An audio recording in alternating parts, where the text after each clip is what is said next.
My name is Lieutenant Colonel Philip Holmes. I'm the founder and operational director of UK registered children's charity, the Esther Benjamins Trust. This is a charity which works exclusively for Nepali children and young people. The work of the charity is characterised mainly by the rescue of displaced and trafficked children from India and their subsequent rehabilitation and aftercare. We pride ourselves in being the only charity that conducts cross-border rescue operations, bringing back children to Nepal who have been totally forgotten about by society, removing them from situations of exploitation and abuse, and caring for them beyond that. We do care for the children.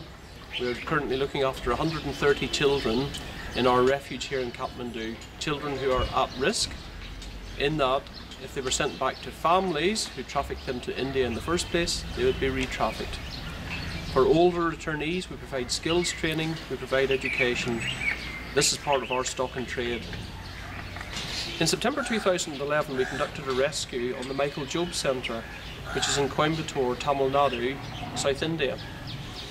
This centre, which was ostensibly a missionary school, was in actual fact a trafficking destination for Nepali girls. We received information that an individual called Phadera, allegedly a notorious trafficker, had been taking girls from Humla in northwest Nepal, girls from Hindu and Buddhist families whose parents were alive and well, and transferring them illegally across the border with the final destination of the Michael Job Centre. At the Michael Job Centre, he was presenting them there as being Christian orphans, when in fact they were neither Christian nor orphan.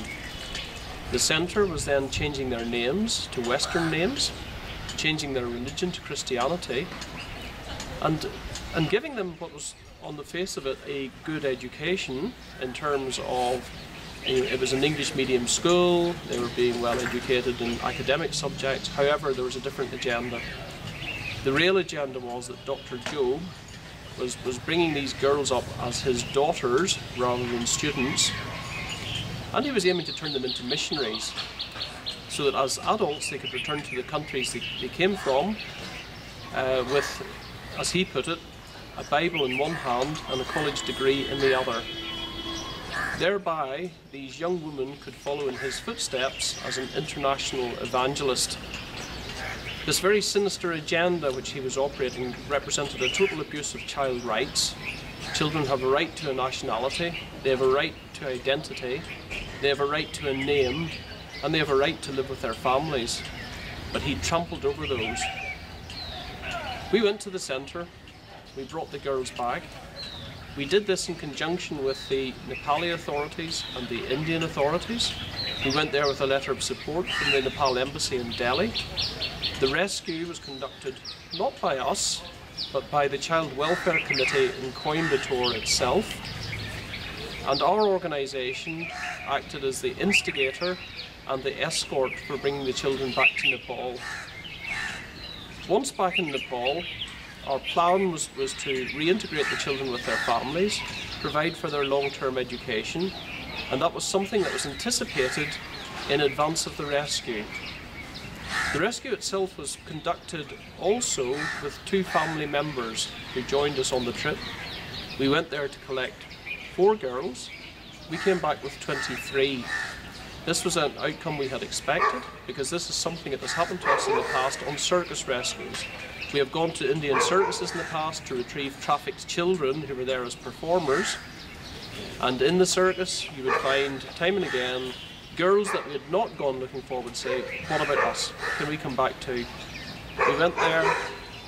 The Child Welfare Committee in Coimbatore took the decision that all 23 Nepali girls should be removed from that centre, and we agreed to provide the escort and the rehabilitation for that decision. Back in Nepal it became very difficult because DB Phadera started agitating with family members and essentially by issuing death threats against the individuals who conducted the rescue and threatening to burn down my organisation, He has prevented us from actually implementing the plans that we had for those children. And we have been accused of cutting the kids loose, doing nothing for them, by the very people who have prevented us from helping them. We are now working hard to bring Phadera, the trafficker, to justice, and we will work for these children and we will sort them out. We have done nothing that was wrong. There is nothing that I would do any differently with hindsight. We have acted totally correctly.